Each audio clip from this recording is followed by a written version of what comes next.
أقول لكم في المقدمة لرسول الله صلى الله عليه وسلم مؤذنان.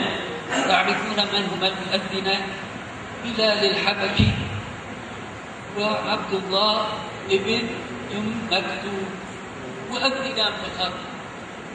رسول الله صلى الله عليه وسلم قال لعبد الله بن مكتوم الذي عوتب من أجله رسول الله صلى الله عليه وسلم، عوتب من أجله، قال له ألقها على بلال فإنه أندى منك صوتا، يعني صوته ألذ وأطيب وأهدأ للناس، فألق هذا الذي سمعته من عمر ومن غيره على بلال رضي الله عنه، فألقاه عليه.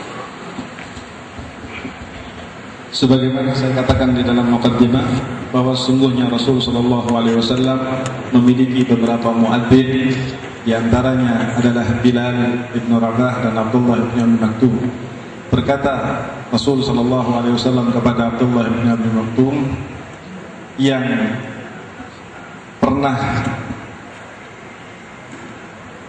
ditegur, pernah menderita karena Rasul sallallahu alaihi wasallam, beliau berkata kepada Abdullah ibnu Abi Maktum, sampaikan apa yang telah kamu dengarkan kepada Bilal, sesungguhnya Bilal lebih baik daripada kamu nada suaranya, dan sampaikan apa yang telah kamu dengarkan kepada Abu Bakar dan kepada Umar.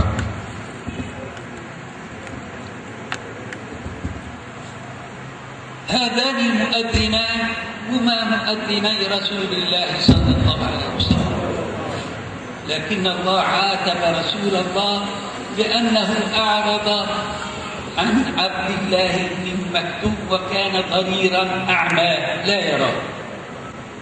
جاء ورسول الله مشغول مع صناديد قريش مع طغاة مكة، لأنه قال في نفسه يقول هؤلاء يقولون ما يتبعوا إلا العميان والعرجان والجماعة المكسرين، لا يتبعوا أشراف الناس. فكان صلى الله عليه وسلم مشغولا معهم، وجاء عبد الله بن مكتوم فأعرض عنه صلى الله عليه وسلم، عبس بالوجه، فنزل القرآن الكريم عبس وتولى أن جاءه الأعمى وما يدريك لعله يزكى أو يذكر فتنفعه الذكرى. نزلت هذه الآيات في المؤذن الذي كان يؤذن لرسول الله، وهو من؟ عبد الله بن مكتوم رضي الله عنه. كان أعمى لا يرى، ما عرف أن الرسول مشغول مع كرامه، فجاء يسأل رسول الله عن شيء يهمه ويتفقه فيه.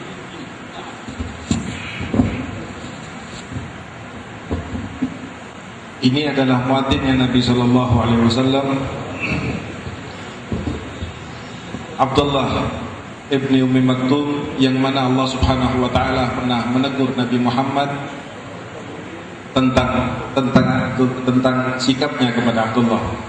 Padahal dia adalah seorang yang buta, seorang yang pernah datang kepada Rasul sallallahu alaihi wasallam bertanya tentang agama, sementara Nabi sedang berbicara dengan para pembesar kaum Quraisy,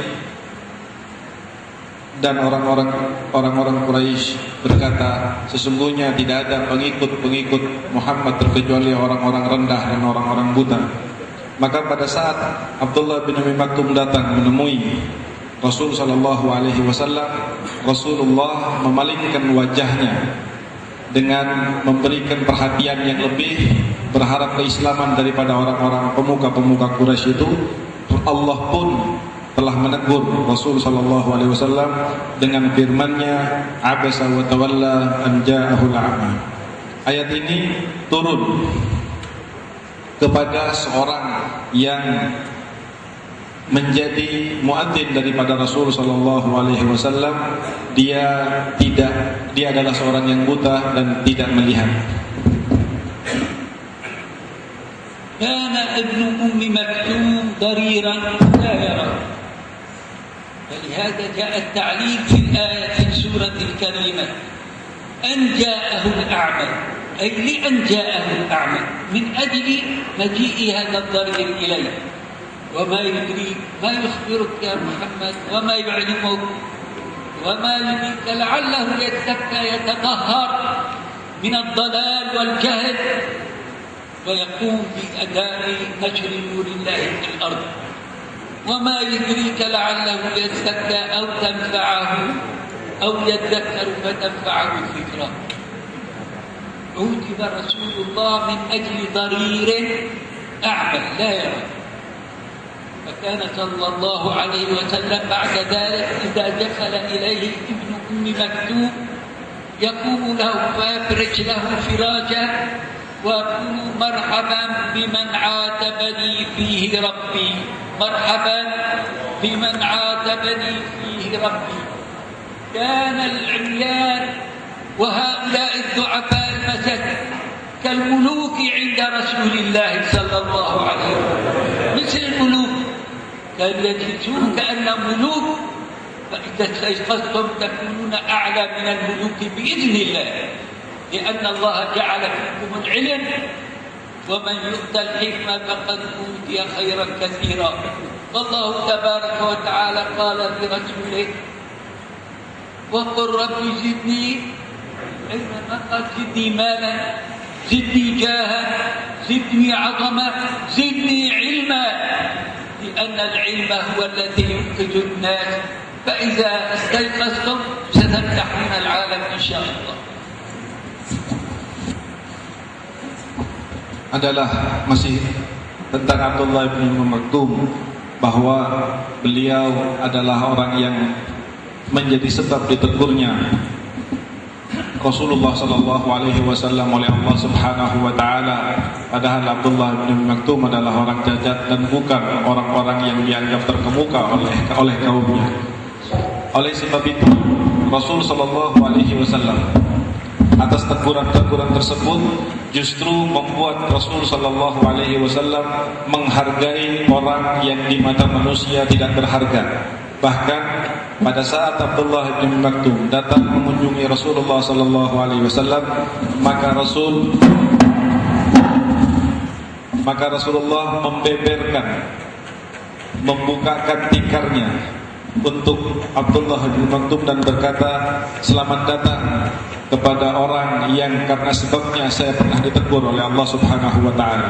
Padahal beliau adalah orang miskin, orang yang buta, orang yang cacat.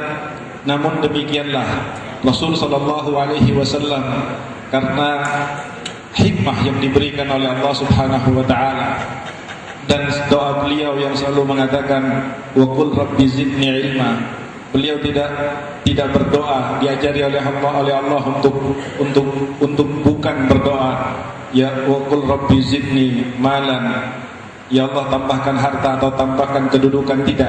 Tetapi Rasulullah berdoa, tambahkan kepadaku ilmu, karena dengan ilmu maka seorang akan melihat permasalahan dengan benar.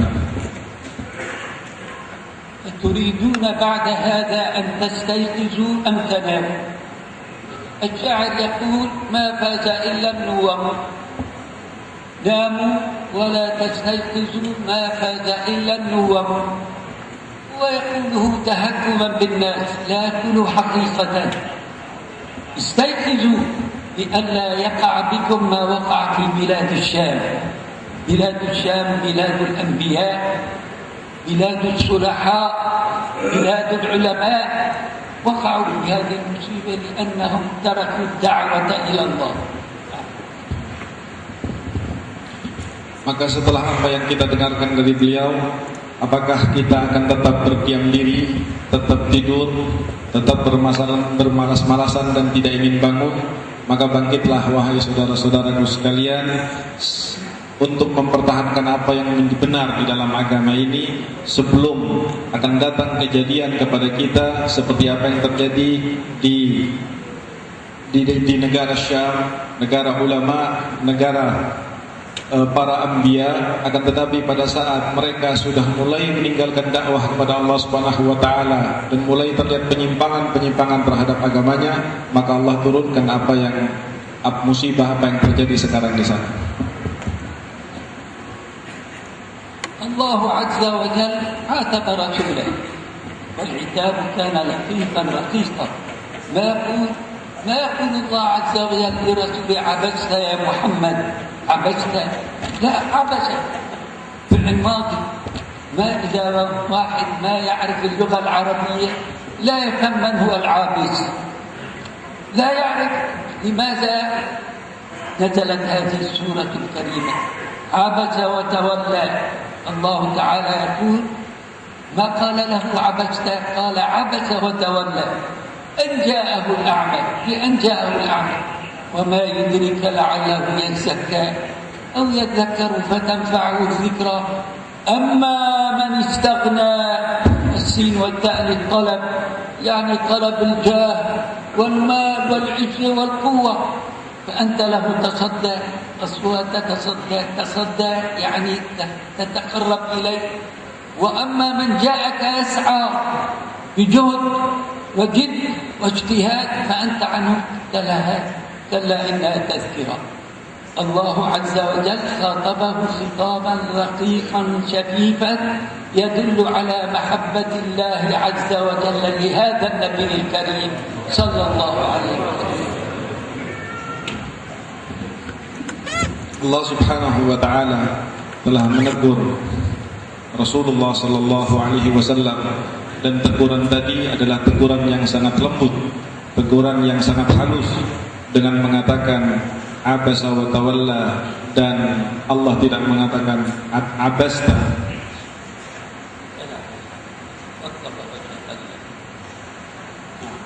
Wa ma yudrika la'allahu yazakka. Allah Subhanahu wa taala mengatakan kepada Nabi Muhammad bahwa sungguhnya orang yang buta yang datang itu adalah orang yang ingin membersihkan dirinya dan orang yang ingin mendapatkan pelajaran dari Rasul sallallahu alaihi wasallam. Teguran ini harus disikapi dengan pandangan kemuliaan Rasul sallallahu alaihi wasallam, bahwa datangnya teguran ini menunjukkan betapa cintanya Rasulullah Allah Subhanahu wa taala terhadap nabinya Muhammad sallallahu alaihi wasallam, bukan untuk menerangkan bahwa nabinya jelek. Allah ingin membersihkan nabinya sebersih-bersihnya dan tidak memiliki kesalahan apapun.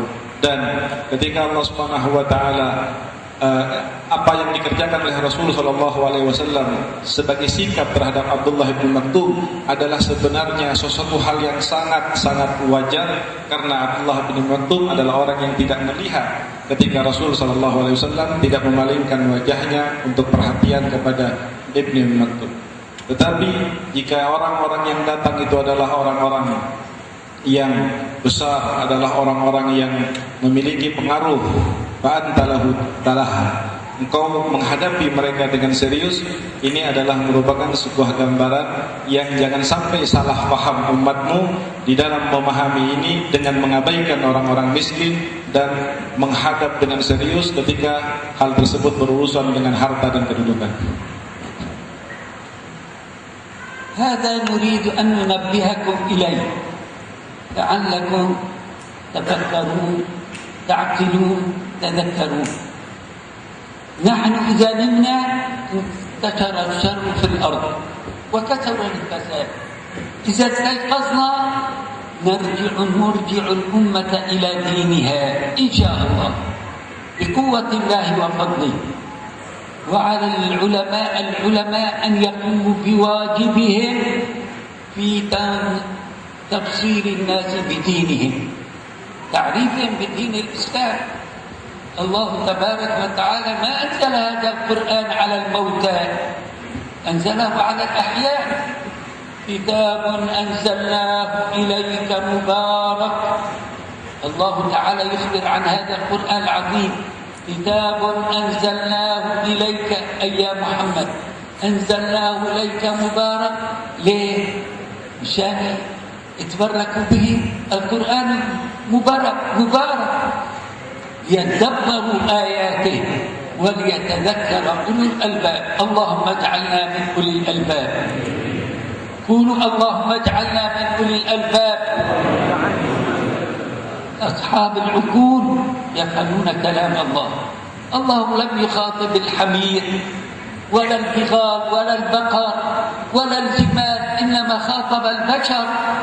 عليهم أن يدرسوا كتاب الله فيفهموا حق فهمه حتى ينتجوا العالم. ثم يقول تعالى أن صببنا الماء صبا، المطر ينزل، الأرض جامدة، يحيى النبات، يحيى الزرع، تحيا المواشي. صببنا الماء صبا ثم شققنا الأرض شقا. إلى الله، أي قدرة هذه؟ كيف هذه الحبة الصغيرة تنبت 7 سنابل وتشق الأرض شقا؟ وشققنا الأرض، الله تعالى أخبر بأنه هذا النبات من الحبة تشق الأرض بقدرته تعالى. 7 سنة بكل سنبلة 100 حبة، صار المبلغ حبة واحدة كم صار؟ 700 حبة.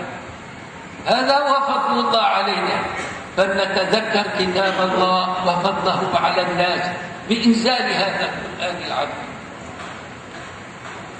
Hal-hal seperti ini yang kami ingin mengingatkan kalian para alim ulama, agar kita semua secara umum menjadi ingat kembali terhadap tugas kita dari Allah Subhanahu wa taala.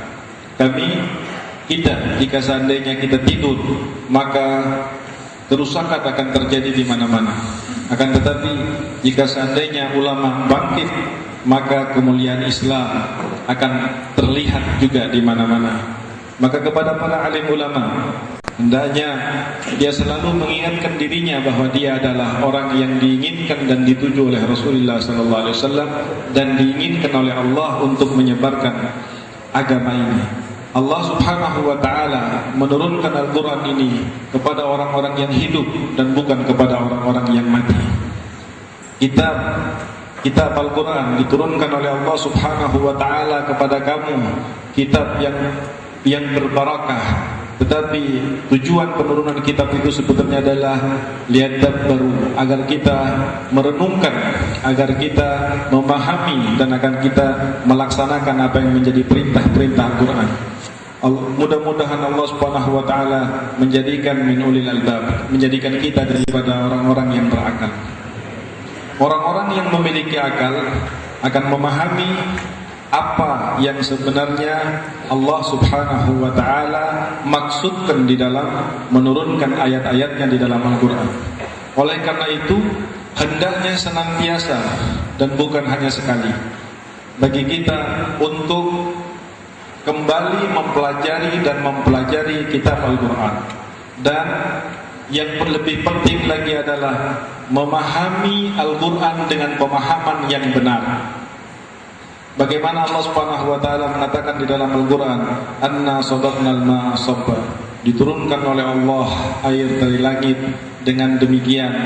Kemudian Allah Subhanahu wa taala, "Tsumma syaqaqnal arda syaqqa."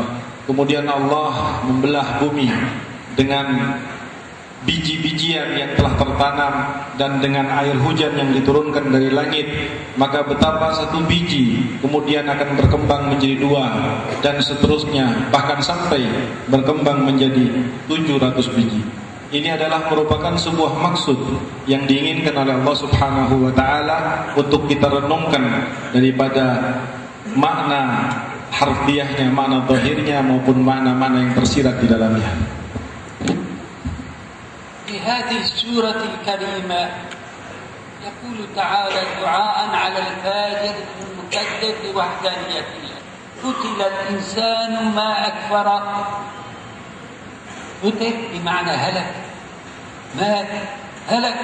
دعاء هذا ما أكفر، ما أعظم كفره، من أي شيء خلقه. هذا الإنسان الكبير العظيم الذي يمشي تهتز الأرض تحته خلق من نطفة مهينة. ألم نخلقكم من ماء مهين، من نطفة خلقه فقدره، قدر وقته، رزقه، أجله، عمره، ثم السبيل يسره. احمد الله على نعمة إيجاد الخلق لهذا الكون لكم. لو لم يسهل الله عز وجل خروج الإنسان من بطن أمه لمات الكثيرون، ولدوا أموات غير أحياء. ثم السبيل الطريق يسر، مكان ضيق، فرج المرأة مكان ضيق يخرج منه الولد، يكبر يصبح شاب، يقول هل أعظم أحد مني؟ أعوذ بالله، ينسى قدرة الله عز وجل عليه. قتل الإنسان ما أكبره، من أي شيء خلقه، من نطفة خلقه فقدره، ثم السبيل الطريق يسره، ثم إذا جاء أنشره، أعاد خلقه مرة ثانية. كيف ننكر وجود الله؟ كيف ننكر وحدانية الله؟ كل ذرة في الكون تدل على وجود الإله الخالق المبدع الحكيم.